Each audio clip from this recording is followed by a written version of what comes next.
नमस्कार साथियों, हिंदी स्टेनो बढ़ोत वाले चैनल में आपका हार्दिक स्वागत है। आज की डिक्टेशन रामधारी गुप्ता खंड 2 से प्रतिलेखन संख्या 11 व 12 से 90 वर्ड पर मिनट की स्पीड से होगी। तो आइए शुरू करते हैं। डिक्टेशन शुरू होगी 5 सेकंड बाद।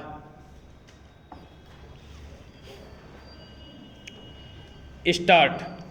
भाइयों, आखिरकार एक लंबे संघर्ष के बाद, जो कि मुख्य रूप से अहिंसात्मक था और जिसका नेतृत्व ऐसे विलक्षण व्यक्ति ने किया जो अहिंसा और सत्य को ईश्वर का पर्याय मानता था, परंतु स्वतंत्रता के किनारे पहुँचने के अंतिम चरण में भारत को खून की नदी में से होकर गुजरना पड़ा और यह नदी भारतीयों ने ही खोदी थी तथा इसमें भारतीयों का ही खून बह रहा था।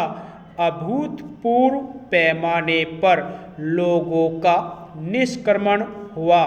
पुरुषों, स्त्रियों, बच्चों, बूढ़ों, बीमारों समेत 1 करोड़ व्यक्ति, जिनके शरीरों से खून चूकर भारत की भूमि तक को रंग रहा था, भारत के एक ओर से दूसरी ओर गए। उन्होंने अपने पीछे न केवल मकान और जमीनें छोड़ी, बल्कि अपने घर के व्यक्तियों के मृत शरीर भी छोड़े। स्वतंत्र भारत के किनारे तक पहुँचने के लिए देश को यह मूल्य चुकाना पड़ा और वह 2 प्रभुता संपन्न राष्ट्रों भारत और पाकिस्तान में विभाजित हो गया। यह 15 अगस्त 1947 की बात है।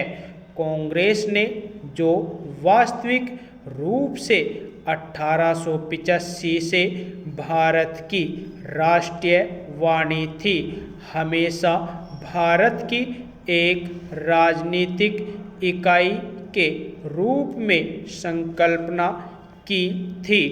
कांग्रेस को अंत में भारत का विभाजन स्वीकार करना पड़ा। वैसे तो यह स्वीकृति सहमति से दी गई थी, परंतु वास्तविक रूप में देखा जाए तो यह ब्रिटिश शासकों द्वारा पिछले कई दशकों से उत्पन्न की गई परिस्थितियों के दबाव के कारण था। फूट डालो और राज करो की नीति पहले अलीगढ़ मुस्लिम कॉलेज की स्थापना के साथ शुरू की गई। एक दूसरे के बाद आने वाले 3 ब्रिटिश प्रिंसिपलों ने पृथकता का विचार मुस्लिम नेताओं और छात्रों के मन पर बैठाया। सर सैयद अहमद को विभाजन मूलक विचारों को फैलाने के लिए उनसे हर प्रकार की मदद मिली। हम यह नहीं कहेंगे कि इसमें हिंदुओं का कोई दोष नहीं था, जो मुसलमानों से सामाजिक स्तर पर अलगाव बनाए रखते थे और आर्थिक दृष्टि से उनका शोषण करते थे। अलीगढ़ कॉलेज के अधिकारियों को अपने उद्देश्य की पूर्ति के लिए उपजाऊ भूमि मिली। यह सब कुछ पिछली शताब्दी के अंतिम वर्षों में हुआ।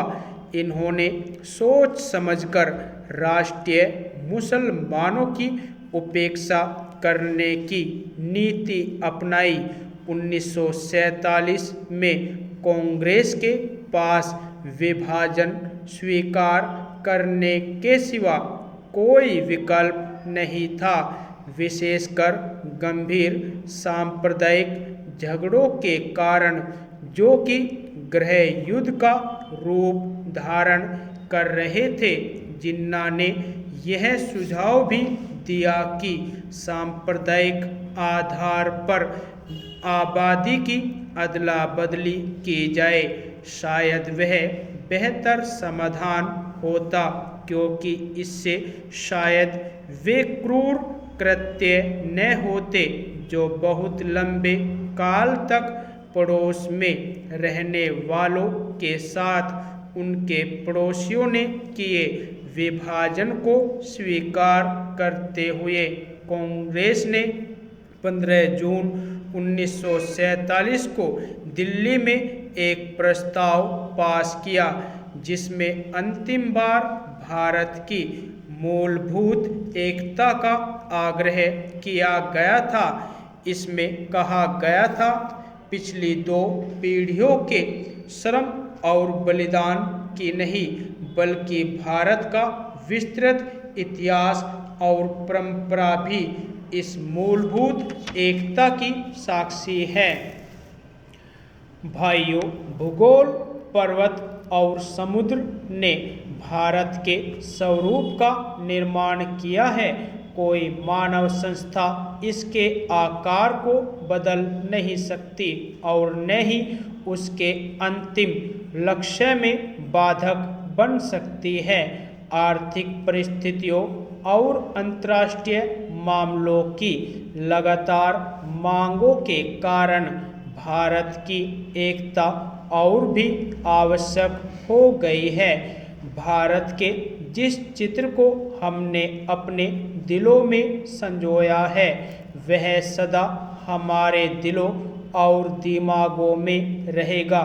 अखिल भारतीय कांग्रेस समिति गंभीरता से यह विश्वास करती है कि जब वर्तमान भावनाओं की उत्तेजना समाप्त हो जाएगी, तो भारत की समस्याओं को उचित परिप्रेक्ष्य में देखा जाएगा और भारत में 2 राष्ट्रों के अस्तित्व के झूठे सिद्धांत को समाप्त कर दिया जाएगा और सभी इसका त्याग कर देंगे।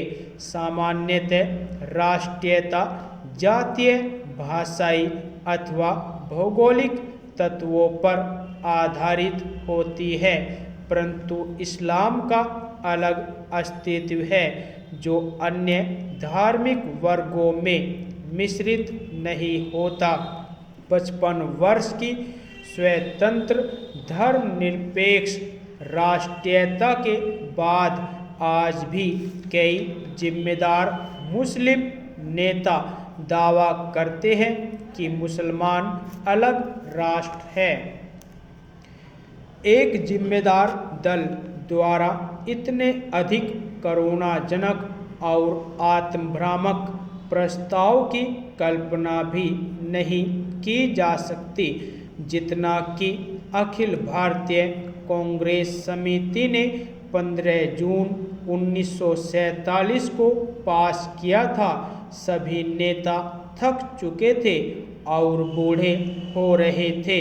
आदर्शवाद की जिस ज्वाला ने उन्हें 26 वर्ष पूर्व प्रेरित किया था, उसका जोश ठंडा होने लगा था।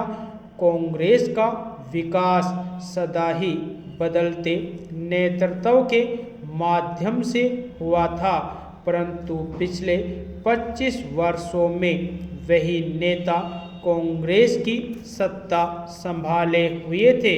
उनके व्यक्तित्व और उनके त्याग ने उनको जो ख्याति प्रदान की थी, उनको जो बल प्रदान किया था, उसको कोई युवा नेता चुनौती देने का साहस नहीं कर सकता था। विभाजन के विरोध में केवल एक ही स्वर था और वह था गांधी जी का, परंतु वे भी बहुत बूढ़े हो गए थे और उनका स्वास्थ्य भी ठीक नहीं था। उन्होंने अखिल भारतीय कांग्रेस समिति से प्रस्ताव स्वीकार करने के लिए कहा। यदि वे नई कार्यकारिणी समिति और नई अंतरिम सरकार के लिए नए नेता नहीं चुन सकते। प्रस्ताव को पहले कार्य समिति ने पास किया। गांधी जी से विशेष रूप से प्रार्थना की गई थी कि वे उपस्थित हो और सभा को संबोधित भी करें। लेखक अखिल भारतीय कांग्रेस समिति की बैठक में उपस्थित था। गांधी जी का भाषण स्पष्ट रूप से उनके दुख का द्योतक था।